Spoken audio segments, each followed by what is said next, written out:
jerseys and dress shirts. You already know.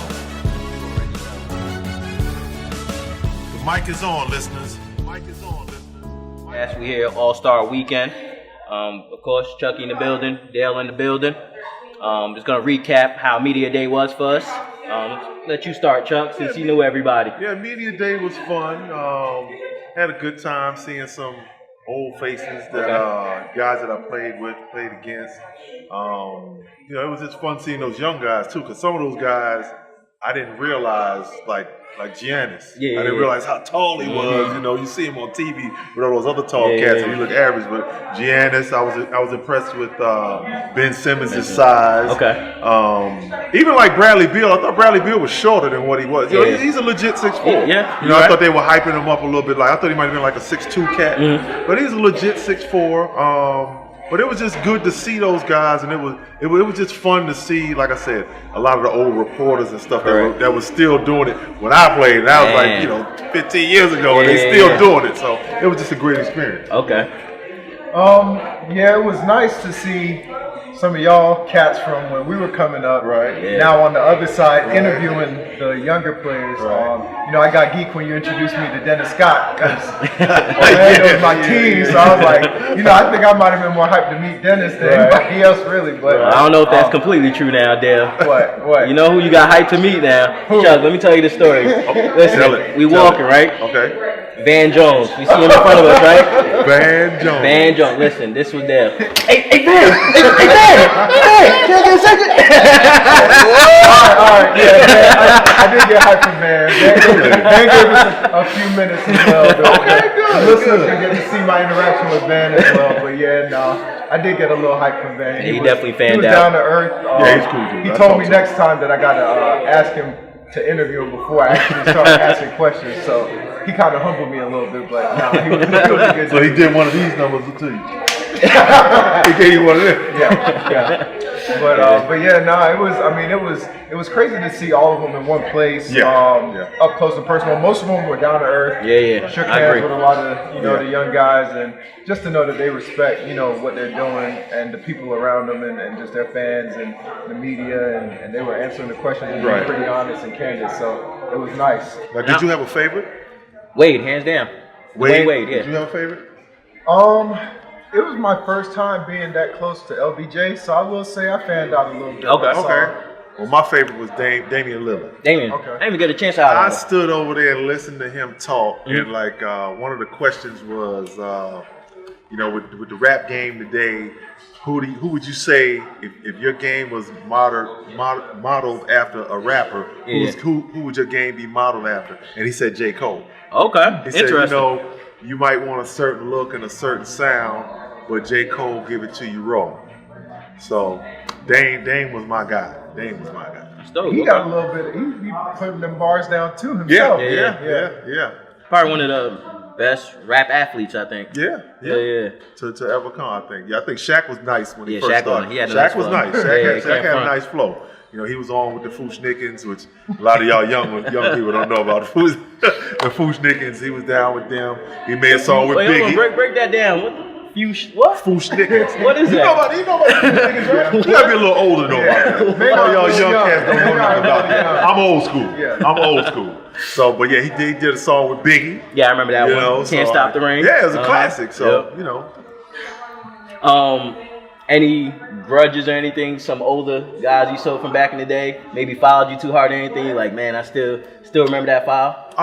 No, I didn't see anybody like that I had any grudges with. I didn't really have a whole lot of beef with cats. Good. I was one of those guys that everybody kind of liked. I could tell you was well loved. Everybody showing you love out there. I was one of those type of dudes. So I didn't really. It was very few guys that that I left and said, if I see him in the street, I'm gonna punch him. I got you. It wasn't nothing like that. Plus, I'm a lover anyway. There you go. Okay. Right. That's just your boy. What y'all most excited to see this weekend, as far as the games or during the tonight? They got the dunk contest, the 3-point skills. Who y'all most excited to see? I think it's gonna be interesting with the Curry brothers. The 3-point contest being back in Charlotte. being home, I think it's gonna be interesting. I think they're definitely gonna put on a show. Right. So hopefully they're the final two at the end, and hopefully they go head to head. Yeah, I think that's going to be the biggest storyline. Yeah. Whether those two, but actually the biggest thing that I wanted to see initially was a rising star. That was what I wanted to see, and I had an opportunity to see that.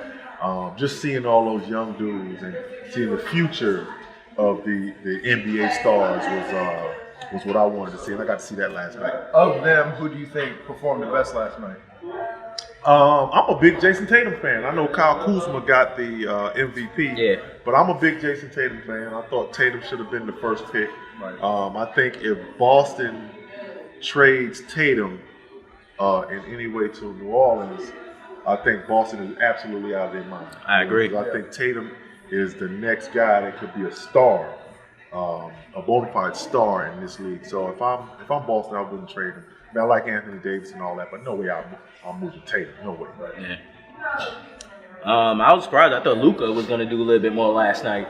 Nah, he was chilling. Yeah, he was chilling. Kind of laid back. He was laid back. Yeah. You could tell he was just kind of out there. Just kind of like, all right, I don't want to do too much. I don't want to get hurt. That's what it you seemed know. like, It looked like he was, but you know, in my personal opinion, I think that that's the wrong way to go about it because you shouldn't go into a game thinking about, you know, you getting hurt and stuff like that. If it's gonna happen, it's gonna happen. Yeah. You know what I'm saying? Because you can get hurt walking, stepping out the shower, and slip, push your head, and you done. Yeah, so you're right. you know, just go ahead and play it out. You know, that's just me personally. Well, who am I? Who wins the game tomorrow night? All-Star game? Yeah. Whose team? I'm gonna say Team LeBron. That's what Giannis, right? Yeah. No. Giannis captains. LeBron is a captain. Okay, so who has Kevin Durant? LeBron. Team LeBron. He was the first pick this year. Actually, Team LeBron. Both years back to back, Durant was the first pick from Team LeBron. So Team yeah. LeBron. Did they win last year? Yes, LeBron. Yeah. Team LeBron. Okay. Who you got? I'm going Team LeBron as well. LeBron. Okay. Yeah. Right. That's it. It's consistent. All right, welcome back for another episode of Jerseys and Dress Shirts, the All-Star Edition. We got our boy back on the podcast, Ninth. You want to holler at the folks? What's up, man? 6 o'clock. 6. Oh, you know what time it is? 6 o'clock. Dude going down at 6. 6 o'clock.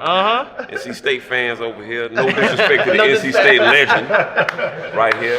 Hey, no disrespect. No disrespect.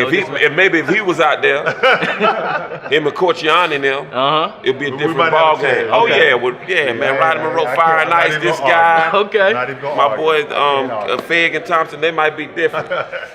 But Ninth, real quick, because you seriously have the knowledge of the game. Like, where does the passion come from? Like, you know the game. my brother played basketball, man. My older brother played basketball in high school. He was exceptionally well too, so they were very good. So I got it from him. You know what I mean? Okay. But just watching him, and then it's crazy. Like after him, the next basketball player I paid attention to was Michael Jordan. So wow. Just once you got past the shoes and all of that, you know what I mean. I started to really look at the game for what it was, and just the beauty of the game, the history of the game, and everything like that. And I was feeling in love with it though. Yeah, because you don't commonly you don't say the most common names. Like you know your stats, you know the players, man. like you know. In order and see, I went to North Carolina Central too, so.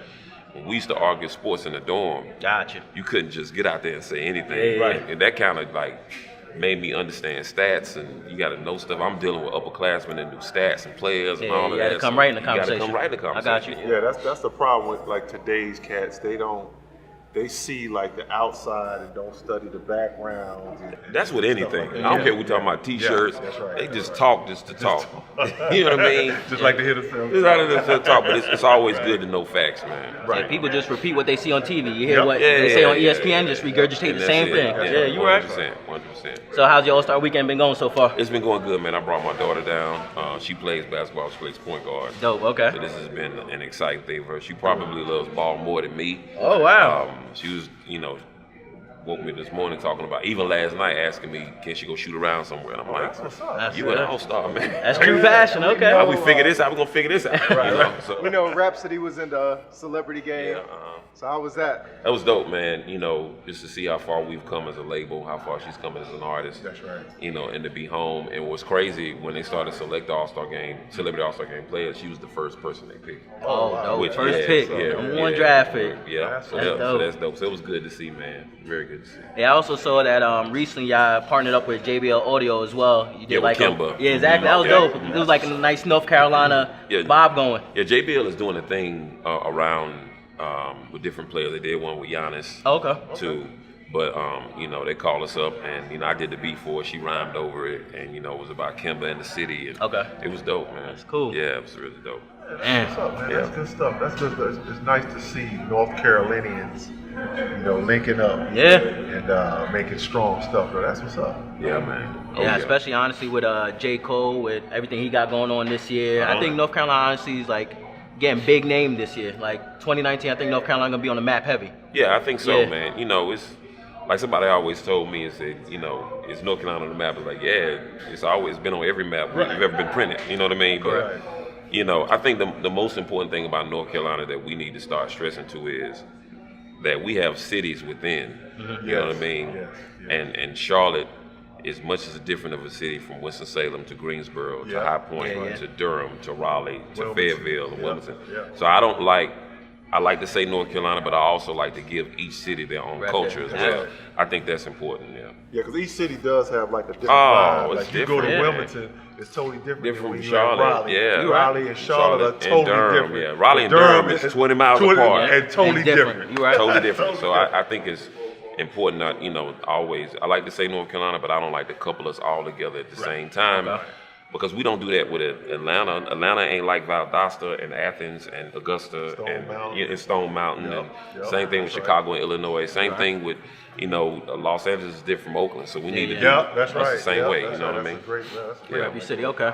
I know recently you talking about music, the Grammys just passed. And I know you was in the news recently with TMZ and that whole debacle going on with XXXTentacion and how your words were misconstrued and all that. Did you see that? I did. It was nuts. I was like, come on, nice is better than that. So I'm not saying you're better than that in the sense of you said the wrong thing, meaning I knew you didn't say what the headlines pretty much read. Yeah. So once I clicked on the video, I was like, come on, like. And you kept saying, I'm keeping it positive. Exactly. Right. It's just a situation where in those situations, if you don't have media training, you can get caught up. And I knew the TMZ guy.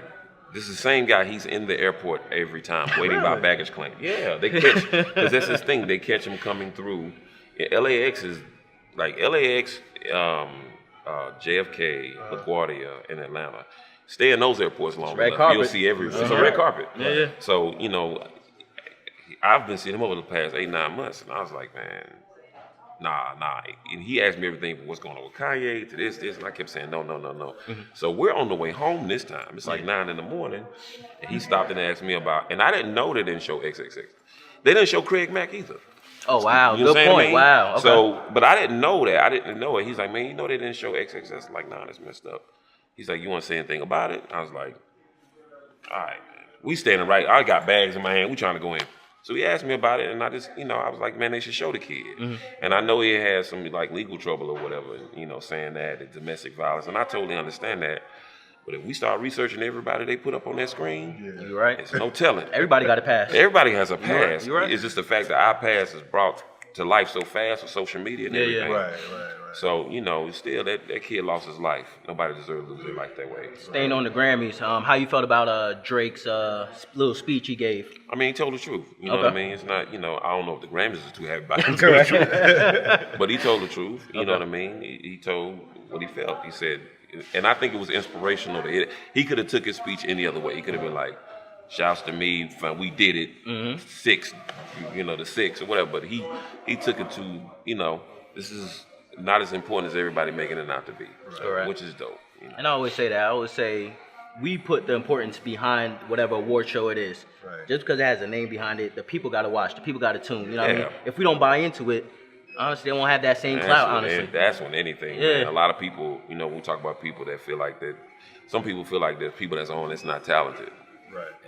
And I tell everybody all the time, well, if you don't feel like they're talented, you don't like them. Don't listen to them. Number one, don't listen. That's right. Don't post their stuff. Mm-hmm. Don't go to their page, and if you don't like the artist, don't go like the page, then comment under how much you don't like the artist. Right. They don't understand that it's cool, but at the same time, they don't understand that there's no such thing as bad press these days. You're right.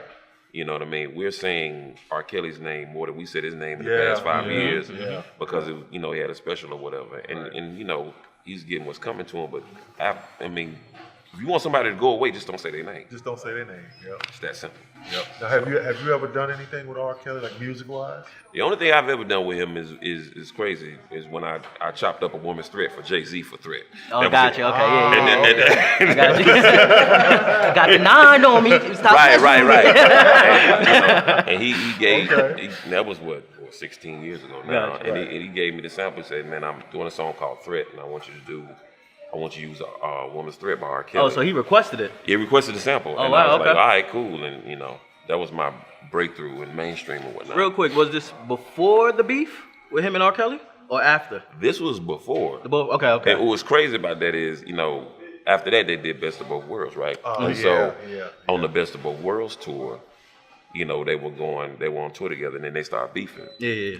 And so then he brought Mary J. Blige on. Mm-hmm. When he brought Mary J. on, he went on the radio in Raleigh because they had a show at PNC, and of course the Raleigh radio station cast asked him about me. So he started to talk about me, and he said, "Yeah, I just told Mary J. about Ninth Wonder last night, right?" And then 2 weeks later, Geffen called me, and then that's how I ended up on the Mary J. Blige album. Oh wow, okay. So I would say at least about 3 of my placements that I've gotten on mainstream records has been because of Jay, because of him. And then the Destiny's Child records that I did. Okay. Yeah, everything. And then Mary after that. That's what's up. Okay. Yeah. Jay out here putting people on, huh? Yeah, we call him top of the food chain. Okay. Jay been doing all the stuff that's come out where he's helped Meek Mill with his legal stuff. Right. He helped someone else. 21 Savage. 21 Savage. As did something recent. for Lil Wayne. Correct. Mm-hmm. So Jay has been doing things that people didn't know about for a while. Countless stories, man. Right. Countless stories of you play NBA ball. You've seen a considerable amount of money. You know how many family members and people that you help and say, look, when I do this, Still help. don't say nothing. Right. You know what I mean? Yeah. And that's how. So just imagine being $400 or $500 million and helping people, and I bet you some million stories that we can go back to since Reasonable Doubt, the people he's helped. That he said, don't say anything about it. Don't even say nothing. Right. That's what's up. Staying on Jay-Z, you went to the Rock Nation brunch? I did. You did? Okay. How was it? It was dope, man. That's my 3rd one. Okay. It's Am I gonna get tickets next year? exclusive. Like, what's looking like? What's looking like? Now, come on, let's keep it real here. I'll get my flight and everything. Just get me in the brunch. You know what I mean? 17 was the first one that I went to. Was in Los Angeles. Okay. And I didn't know how much of a big deal it was. When I went the first time, and then the last year. Until I started to see the people that was in there. Yeah. Of course, I know J and B. That's normal to me. Right. But when I started to tell the people, so then in 2018, I went to the one that was in New York. Because when they moved the Grammys to New York, and it was in One World Tower or whatever. And when I walked in, it was me and Rhapsody, her stylist. It was Susan Sarandon and Robert Kraft. Wow. And I said, look here, bro. Wow. I said, this is different. This is different. Wow. So then, every year gets more different and more different. Yeah. But, it's dope, man. It's a great party. Shouts to Jana Fleischman, who is his publicist and his everything person, man. She puts the party on every year. She does a fantastic job. But it's Fort Knox to get in there. I've heard. I've heard. Knox. And then I didn't know. They do the toast every year. Okay. And so I did, in the little toast. Was that the toast with Kevin Hart and Meek? Okay. Yeah, we all standing in that circle. Gotcha. And then that picture got it out, and I was like, oh, God. So when the picture got out, I started getting texts. I couldn't go to the party with you. And shutting it down. I got the tickets. I couldn't do nothing, dog. I got an email. I got a card. I got some more stuff. You couldn't just walk in there. So I heard it's crazy, yeah. It's crazy to get in there. Okay. Yeah. That's what's up. Is there anything at this point, that's just like wow, that still wows you because you've been around it for so long, you around the top of the top. Is there anything that's still like, I can't believe I'm here, or I can't believe? Oh man, so much, man. You know what I mean? Like, for me, law of attraction is real. You know what I mean? To be able to think about something and think about it and think about it and think about it and it happens. That's and that's how it's been happening to me probably for the last 10 years. Everything that I really thought about, whether it been my relationship with Duke basketball, from going to being a fan to a professor to a friend of the program to teaching like the last 10 Duke draft picks has been in my class. And right now, presently in my class, I'll see them Wednesday. No, I won't, because they play Carolina. But when they're in class and they don't have a game, it's sitting on front row is Trey, Zion, Cam, RJ. Okay. Right. Last year it was Carter, Bagley, Duval, Trent, Bolden. The year before that it was Tatum, Giles. Like I've been teaching them since Jabari. You know what I mean? And that's probably one of the biggest things for me. And now that's carried on into me having 2 travel basketball teams of my own. That is the girls. My relationship with Nike, which all I wear is Nike, and just that type of stuff, man. And the music side, the people that I know, going from listening to music and loving music and loving the people that I grew up listening to them being my friends. Like that's just you can't put a price tag on that. To get those type of stories, to love when disaster strikes or they're coming, but they actually hear Busta Rhymes talk about when he made it and he's sitting right in front of you telling you about it. Right. You can't beat it. Now, is there a particular or is there any producer that you listen to and you say, okay, I like his stuff, and you listen to like everything you say, like, yeah, okay, he's pretty cool. Like now, that's new. Yeah, like now, that's new. Soundwave from TDE, I love. TDE, okay. Yeah, Soundwave from TDE, I really love a lot. I really dig his stuff, man. My man Jake One from Seattle, really dope. There's so many dope cats out there, man. But I would say Soundwave. Wave was, because Wave has done a miraculous job with his work on Good Kid, Mad City, To Pimp a Butterfly. Like this kid has been on. You got to think he's produced either most of or half of every Kendrick Lamar record since Section 80, a little bit before that. Right. And every album he's produced on has been an album of the year. Would have been Good Kid, Mad City, album of the year, album of the year. Right. Pimp to Pimp, album of the year. Damn, album of the year. Right. The Black Panther soundtrack. You know what I mean? So he's been doing all of this stuff, man, and I'm just proud of him, man. Very dope dude too. Is there a particular new artist that you would like to work with? One that can rap, man. Right. I swear. Like, you know what I mean? Like, right. But here's the funny thing about that. A lot of the young dudes that do like the melodic type flow, they all can rhyme. Right. They just choose to do something else. Right. And I work with anybody, man. Okay. You know what I mean? That I feel like this, because once they get in the studio with me, they know certain things is not gonna work. Right. Like when I did the joint with Lil B, the bass guy, that was the biggest thing. All my fans were like, no, because they didn't think he could rap, and I knew the kid can rhyme. He just chose to do something. He chose to do something else, and it just worked, man. So I work with anybody, man. Okay. The curriculum, as far as when you're in the classroom, how does that come about? Is that just from your knowledge of the game, or is it? I mean, how do you put that together? Because it's not something that, science, you can go out and find 5, 6, you can't. 1,000 other people from before you. But with you, it's really not anybody that has written a curriculum for what you're doing in the classroom. It's a few of us in academia and hip hop. It's myself. It's Bun B. Bun B teaches a hip hop and religion course at Rice, in Texas. Questlove has done some work. There's a few of us that's in it. My one class is now turned into 4 classes. My first class is history of hip hop, which we just talk about the history of hip hop. For all the people that think rap started at Rappers Delight. Right. It was before that. Yeah, it was before that. Let's talk about what happened before that. Yeah. But I also use that as a vehicle to teach Black history because I think we forget sometimes how young these college students are. Yes. They're 18, and they may know about King, but there's a lot of people they may not know about, and you can't blame them for it. Right. So, I use hip hop to do that. So that's the first class. And the second class, which I'm teaching now, is hip hop labels course, which I teach them how to run their own record label. Okay. Which they're learning to understand that it's not easy being an artist, and it's not easy having one. Right. So we do that, and those are the classes I teach at Central. My class I teach at Duke. I teach 2 at Duke. I teach a music production course, which is a room full of beat makers. You can come in there as like, I don't know, I compare it to like riding a motorcycle or when you go to get your carry and conceal. You go from not knowing how to you go from not knowing how to shoot a gun to knowing how to shoot a gun. Yeah. So they walk in not knowing anything about music, and they leave at the end of the semester say, I at least can make it one beat. And then I teach a black cinema course, which we watch all the 90s hip-hop movies. Okay. So far, we've watched Set It Off, Boomerang, and Juice. Okay, I watched Juice. Right. And then the big class is the history hip-hop class at Duke, too. Is me and Dr. Mark Anthony Neal. We teach together because we got 150 students.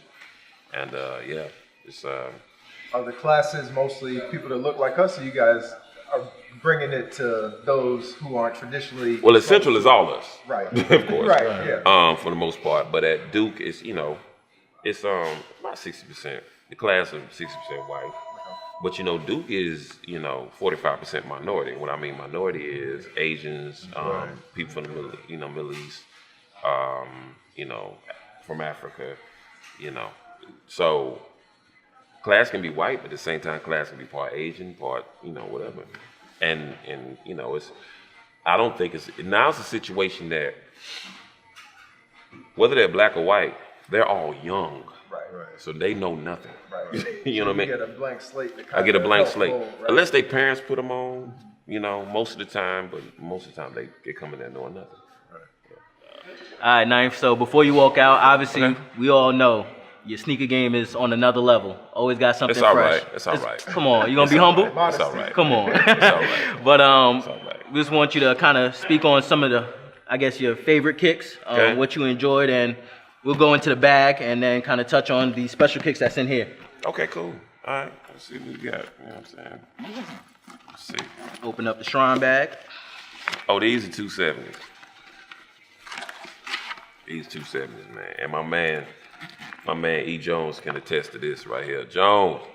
My man E. Jones can attest to this, man, because what's so crazy about these shoes, they're stylish, of course, but these are the 30 or 40-year-old Jordans hurt my feet. Gotcha, okay.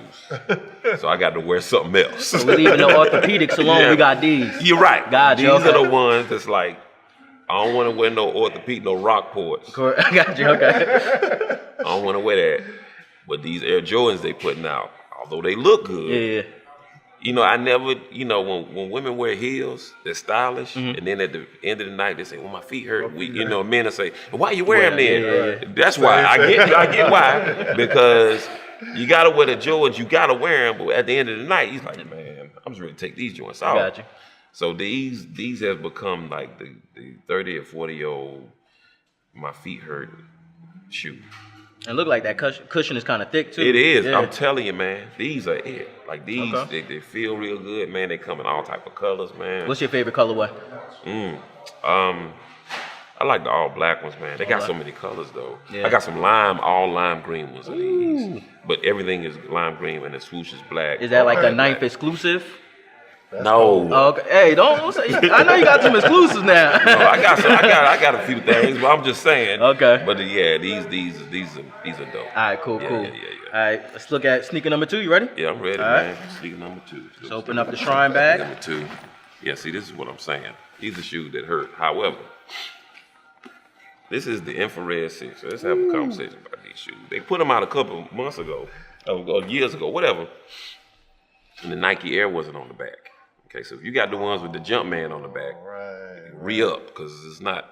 And the red was more pinkish than red. Yeah, okay. I peeped that. Okay. These were released in 1991. These are the first. These are the shoes of his first championship. They beat the Lakers 4-1. They won in LA. Okay. Look, see, those are the facts I be talking about, man. Yeah. Look at that. Look at the facts I be talking about. Okay. These are his first championship shoes. Broke them out All-Star Weekend '91. Okay. Which was in Charlotte. For real? Oh, wow. All this is coming together. Like Mike knew what he was doing. His birthday is tomorrow, so he knew what he was doing. Right. So yeah, broke them out the last time it was in Charlotte. And the crazy story about these is I wanted a pair so bad. And it's crazy, one of my best friends I've been knowing since I've been 14, she would tell you.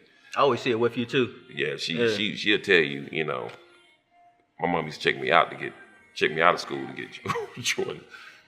But for some strange reason, this Friday, she didn't check me out of school. Oh, you was tight. She checked me out. So I thought that, you know, my world was coming to an end.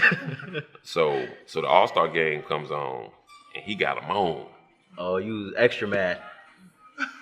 You was probably crying on the low. I was destroyed. So I'm upstairs watching the All-Star game, and the crazy thing about it is, they had it in a few print ads, but the thing about MJ was, unless you saw him in the store, he'd have him on his feet. So you sitting there squinting, looking at the screen, trying to see what kind of shoes he had on or whatever, what they look like.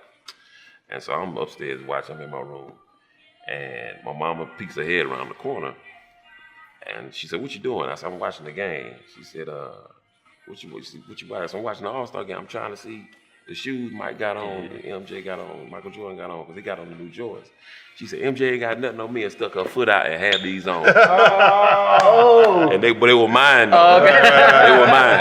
And that was the way she Shout out to Mom for that one. That was dope. That was fire. That was fire. That is dope. But yeah, that was but yeah, man. These 13.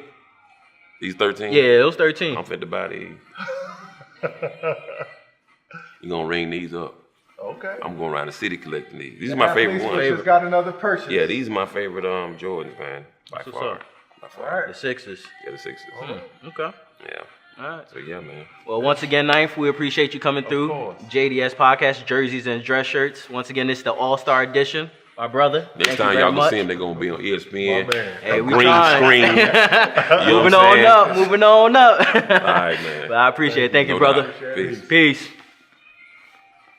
Yeah, thank you, man. Oh, good, man. Believe in yourself, you're gonna make it to the league. Giannis, jerseys and dress shirts. How was your Valentine's Day gift this year? Valentine's. I know last year you got the bell last year. How was it this year? This year I ain't got nothing. D'Angelo, jerseys and dress shirts. Favorite Brooklyn artist? Who can I pick from? Is it how many? All time. Gotta go with Biggie. Got to, man. for sure. All right. Yeah. Is it finals or bust for the Toronto this year? Heard you guys to decide. For me, it's like that every year, though. Okay. I'm going into the year trying to win. Will the finals appearance keep you in Toronto? I don't know. We'll see. We'll see. All Time right. will tell. What's your favorite spot to eat at in New York? I don't have one. Luca, jerseys and dress shirts. What's your favorite rap song? I don't know. I don't know. Caribbean Lotto, how are you gonna show up? Say it again. If you win the Caribbean Lotto, how are you gonna show up? If I win the Caribbean Lotto, does the Caribbean get a lotto now? That's blessed, man. I used to play a lotto, but it happens. God has blessed me so much right now, so one with a lotto is not on my mind right now.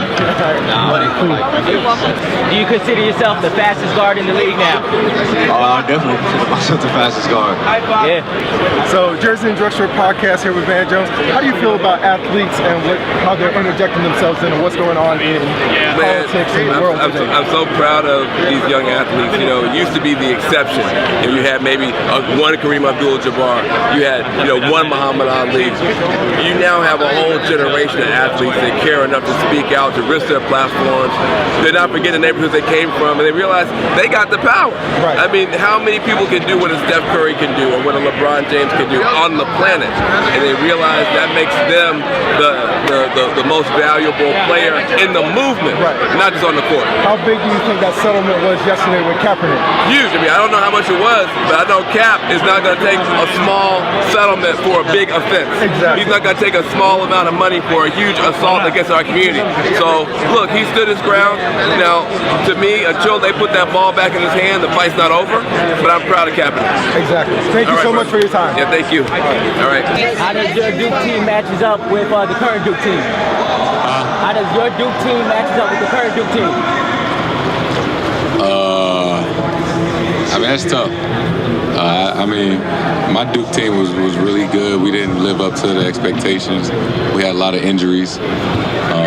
Harry Giles was on our team, and he didn't get to play much that season due to knee injury. So, no, I wish all the guys on my team would have never got hurt, including myself. I missed like 12 games. So, I think that kind of set us back a little bit. But, taking the W. We are. My There team. you go. There you go. Danny, jerseys and dress shirts. What's your favorite spot to get bacon, egg, and cheese? I'm from New York as well. My bacon, egg, and cheese spot. Usually my local deli, man. Okay. Bacon, egg, and cheese is the go-to for sure. Something I miss every day.